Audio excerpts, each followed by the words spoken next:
గెలిచి రెండోసారి ఢిల్లీకి పోయిన ముఖ్యమంత్రి రేవంత్ రెడ్డి సారు రెండో రోజు ఢిల్లీలో మస్తు బిజీగా ఉన్నాడులా. మరి ఇక్కడ రాష్ట్రంలో ఏలుబడి నడవాలి అంటే కేంద్రంలో ఉన్నోళ్ళ దగ్గరికి పోవాలే కదా. మన కచ్చటికి కొత్తగా అడిగేటివి బొచ్చడుంటాయి కదా. మరి దాని కొరకు అందరి మంత్రులను కలిసిండుల్లా సీఎం సారు.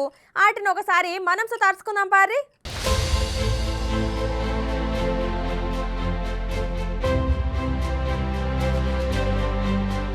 రాష్ట్ర ముఖ్యమంత్రి రేవంత్ రెడ్డి సారు దేశ రాజధానిలా రెండో రోజు కూడా మస్తు బిజీలా తిరిగిండబ్బా. ఇక పొద్దుగాల UPPSC chairman doctor Manoj Soni సార్ను కలిసిన సారు టీఎస్పీఎస్సీ ప్రక్షాళనకు సహకరించాలని కోరిన రేవంత్ రెడ్డి సారు ఇక తెలంగాణ రాష్ట్ర పబ్లిక్ సర్వీస్ కమిషన్ ను గట్టిగా చేయనికే సలహాలు సూచనలు కూడా అడిగి తెలుసుకున్నాడట. ఇక తర్వాత కేంద్ర ఆహార ప్రజా పంపిణీ శాఖ మంత్రి పీయూష్ గోయల్ ను కలిసిన రేవంత్ రెడ్డి సారు మంత్రి ఉత్తమ్ కుమార్ రెడ్డి సార్లు అంతకు ముందు రాష్ట్రానికి రావాల్సిన 2,000 కోట్ల రూపాయల బకాయిలను విడుదల చేయాలని అడిగిరట. తర్వాత రక్షణ శాఖ మంత్రి రాజ్నాథ్ సింగ్ ను కలిసి తెలంగాణకు అంతకు ముందు ఇచ్చిన సైనిక్ స్కూల్ గురించి బీఆర్ఎస్ గవర్నమెంట్ ఏం చెప్పకపోయేసరికి అట్లనే ఉన్న దాన్ని ఇప్పుడు రేవంత్ సారు తొందరగా రాష్ట్రంలో సైనిక్ స్కూల్ ఏర్పాటు చేయాలని అడిగిండట.